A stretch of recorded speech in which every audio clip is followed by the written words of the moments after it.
Güzelliğine bak.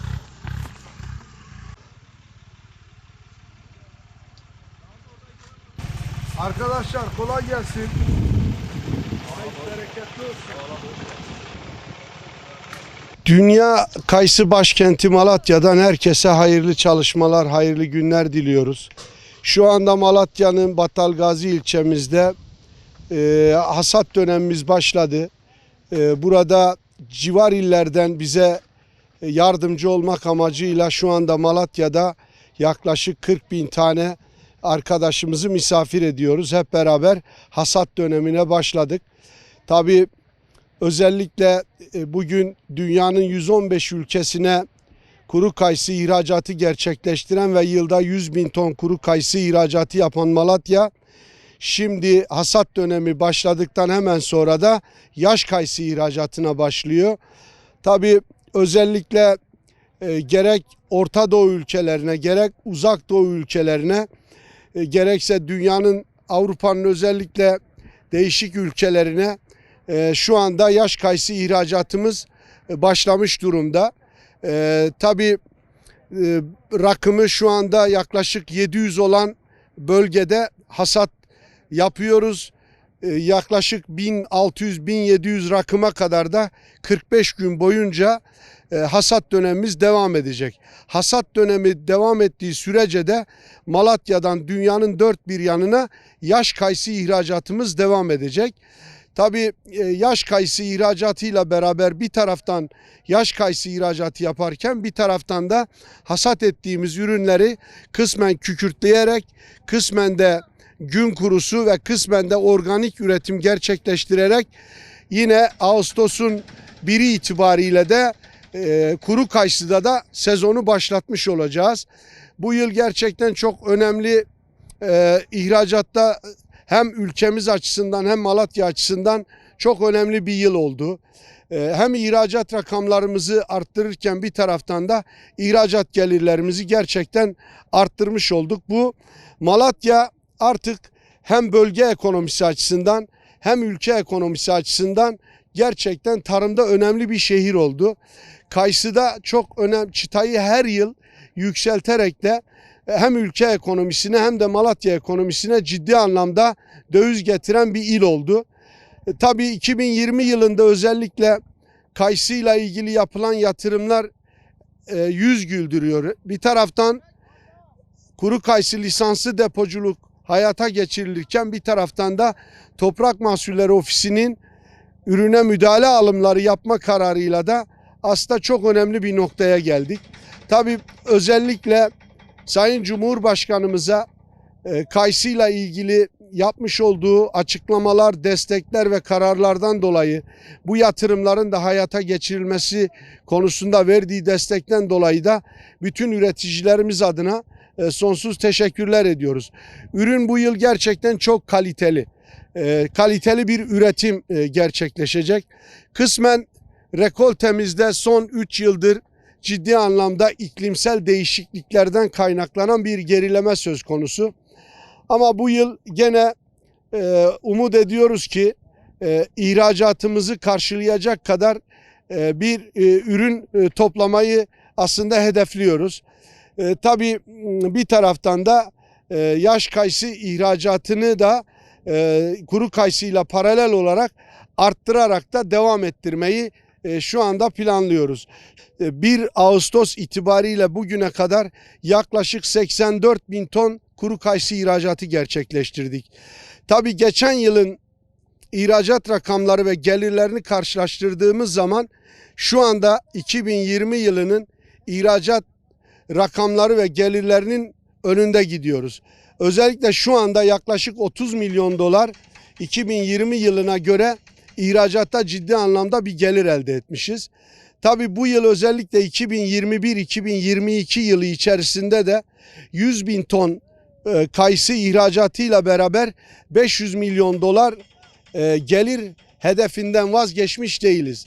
Bu yıl özellikle hem 100 bin ton ihracat rakamlarımızı koruyarak hem de ihracat gelirlerimizi 500 milyon dolara taşıyarak Türkiye'nin kuru gıda ve kuru meyve grubunda özellikle hem ihracat şampiyonu olabilmek hem de ülke ekonomisini ve Malatya ekonomisini kalkındırabilecek hamleleri gerçekleştirmeyi planlıyoruz. Şu anda kısmen uzak doğu ülkelerimize uçak kargoyla ihracatımız devam ediyor. Kısmen özellikle Avrupa ülkelerine şu anda başta Almanya olmak üzere en önemli alıcılarımızdan bir tanesi devam ediyor. Özellikle Rusya'ya şu anda yaş kayısı ihracatımız başladı. Çok hummalı bir şekilde devam ediyor. Tabii biz şu anda dünyanın her bölgesine yaş kayısı ihracatı gerçekleştiriyoruz. Bizim şu anda yapmış olduğumuz rakamsal olarak o 35 ülkeye şu anda yaş kayısı ihracatı gerçekleştiriyoruz.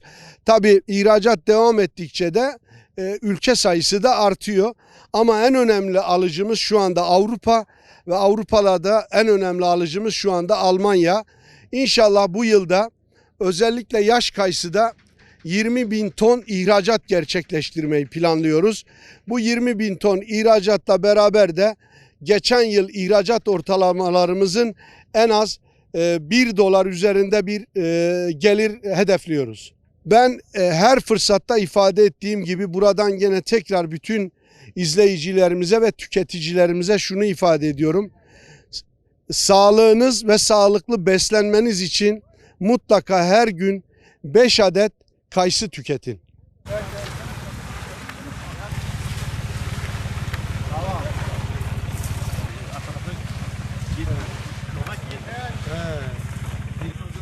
Çek.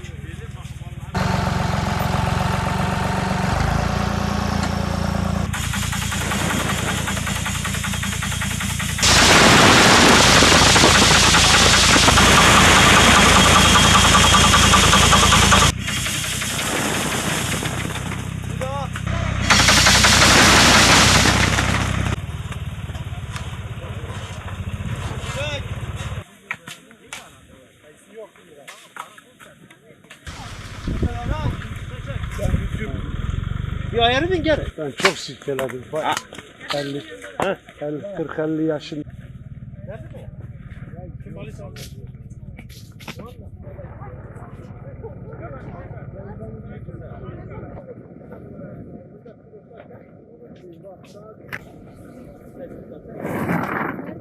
Yavaş yavaş. Tamam mı? Böyle çabuk.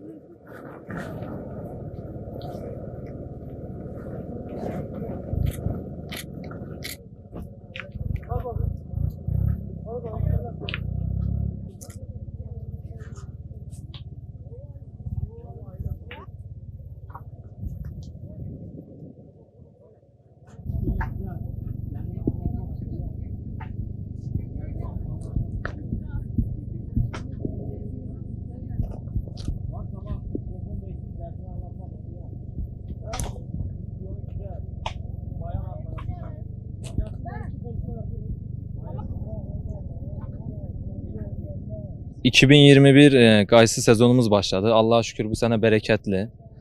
Yeni bir yıl, yeni ürünler, yeni mahsul. Tabii ki meşakkatli, zor bir iş. Ama ona göre ürünün kalitesi, ürünün güzelliği, işte fiyatların daha masrafa göre daha da işte kurtarıcı seviyede olması yüzleri güldürüyor tabii ki.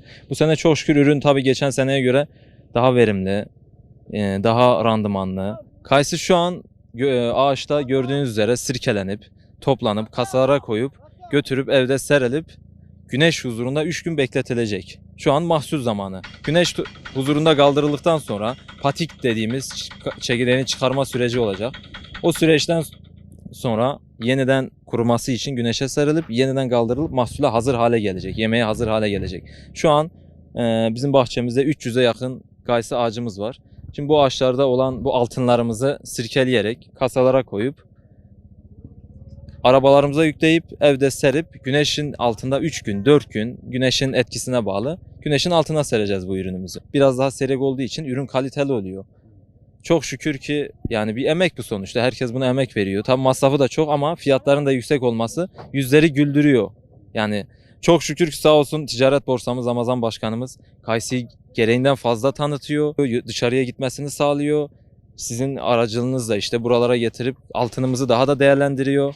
Çok sağ olsun yani teşekkürler ona da. Sonuçta bu bir iş. Bundan milyonlarca insan ekmek yiyor. Malatya'nın altını yani sonuçta bu. Urfa'dan geldim. İşte Kaç kişi geldiniz? ailemle birlikte 5 kişiyiz. Babam Urfa'da çalışıyor, gelemiyor izin alamadığı için. Biz de geçimimizi sağlıyoruz. Burada Allah razı olsun. Babama destek olmak için geldik buraya. Kışın okul okuyoruz, yazın burada çalışmaya geliyoruz. Maddi durumdan dolayı, mecburiyetten yani. Hem okul okuyoruz hem çalışıyoruz. Üniversite öğrencisiyim. 2. sınıfa gidiyorum. Matematik bölümünü okuyorum. 5 senedir ben buraya geliyorum. Çok yani yoruluyoruz tabii ki de. Her insan yorulur. Başkalarına muhtaç olmamak için kendimiz alın teriyle çalışıyoruz.